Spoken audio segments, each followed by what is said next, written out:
tricks for plate fixation. What we will try to understand is the reduction principles, the maneuvers, avoid the common technical errors, and improve the construct stability and outcomes.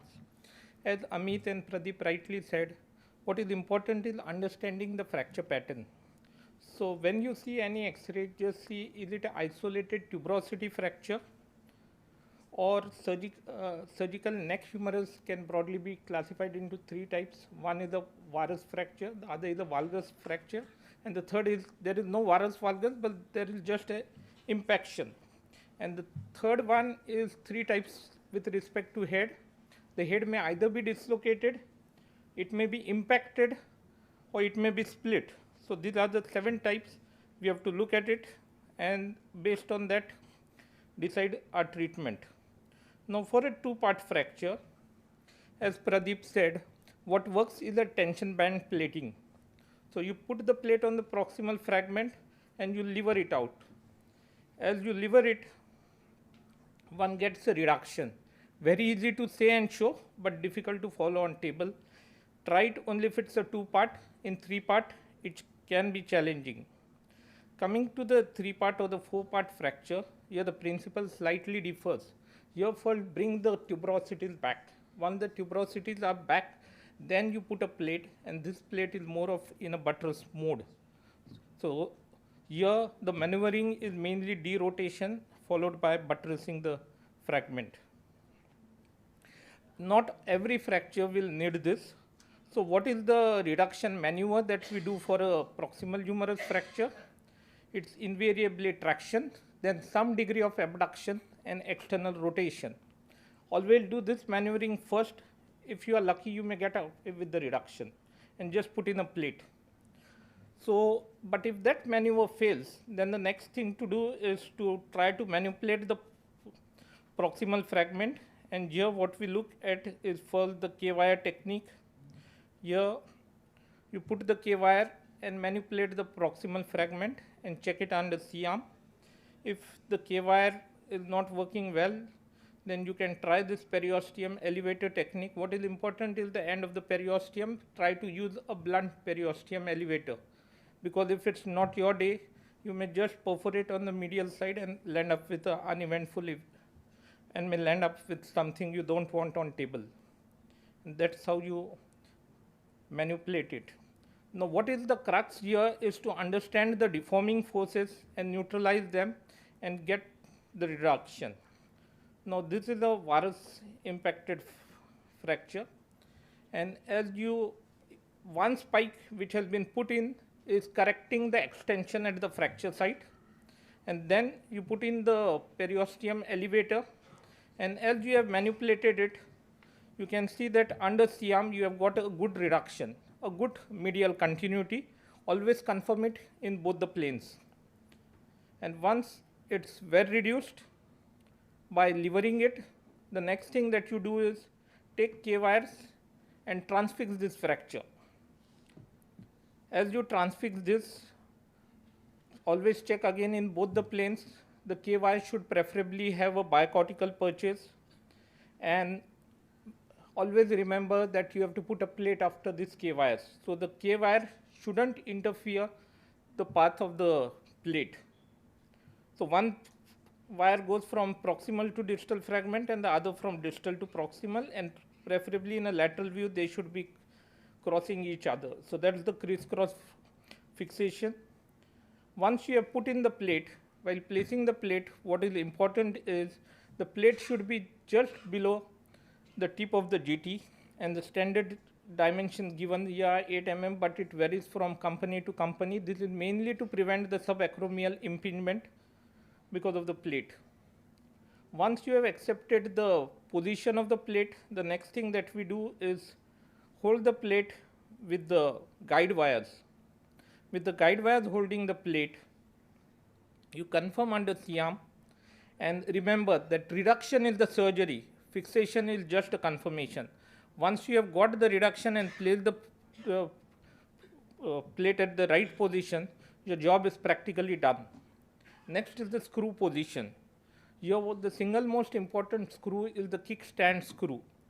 That's the kickstand stand screw which goes in the calcar area. This is something like a stand which supports a two-wheeler, and this mainly prevents the varus collapse.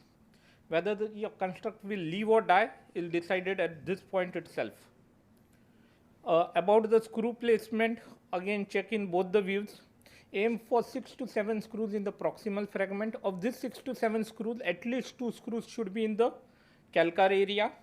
And in the distal fragment, you can aim for 3 screws. If you have a metaphyseal diphyseal extension, then aim for 4 screws in the distal fragment. In case of osteoporotic bones, at times this may not hold.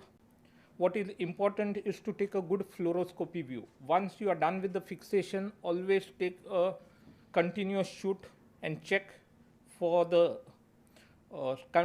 stability of the construct. Check whether any of the screw is penetrating the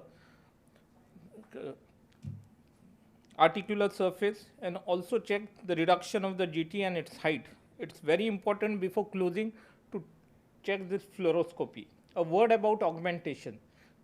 Just putting the plate, is it always suffice? No. There is something known as the terrible triad of a proximal humerus. What is that? It's a combination of osteoporosis, varus, and a calcar combination. This is a nightmare for the surgeon, and you will have to do something more to fix it. Non-union of the proximal humerus will be a challenge. If there is a metaphyseal combination, you have to do something extra to treat it. If there is a large defect or a valgus crush, think of doing something more, varus fracture pattern. And if there is inadequate medial support, there is a different calcar fragment. So in 2026, it is known as the 5th fragment. Now proximal humerus from 4-part, we are moving it to a 5-part fracture. So what are the ways to augment it? One can either put in a medial buttress plate or use a rotator cuff sutures. One can also use a fibula graft or use a titanium mesh, or even use cement to augment this fixation. So one of the augmentation technique is to use these sutures, and these sutures invariably go through the junction of the bone and the rotator cuff muscles. So this is like holding a broken eggshell with a cup together, and as you tighten it, you will find that the things are falling back into place. So as you pass these sutures and you tighten them over, it's always converting that 4 parts to 3 part to 2 part and then tightening it. And how do these sutures help? They neutralize the deforming force of the rotator cuff on the fracture. So your deforming forces are reduced. And the second thing is, especially for the greater tuberosity, when you take that suture and pull in, you pull that fragment into an internal rotation, and that aids in your reduction. So that's a very helpful thing. Remember, sutures are your most powerful reduction tool in a 4-part fracture. Some of these cases here you can see that there was an impaction with a medial combination. We had no option but to put a second plate, that is the anteromedial plate, and that the follow-up. So that was the augmentation technique used. Another case of a dual plate done for a proximal humerus. Now this was a middle-aged female who had a fixation done. However, it didn't work and it failed over a period of time. So that was a non-union. We went down, removed the broken implant, and what we did here was the fibula. The fibula was used in an inlay plus a onlay fashion. And you can see that over 22 months, it united well with a good functional outcome. So what is important in a proximal humerus are 3 things, the triad of stability. First is the angular stable construct, which we all use and know, that is the Philos plate. The second is the soft tissue tension neutralization. So putting those suture taking the sutures through the rotator cuff interval is very important. And the third thing is bone augmentation. If the bone is weak, then one needs to augment it by various techniques. So that's usually the strategy algorithm that is followed. So what is the take-home message? Respect both the biology as well as the biomechanics. There are various reduction techniques, the suture technique, the joystick technique, the KY technique. Because, depending upon your skill, you can use it, and depending upon the fracture pattern. Always remember to take a fluoroscopy view before you close down.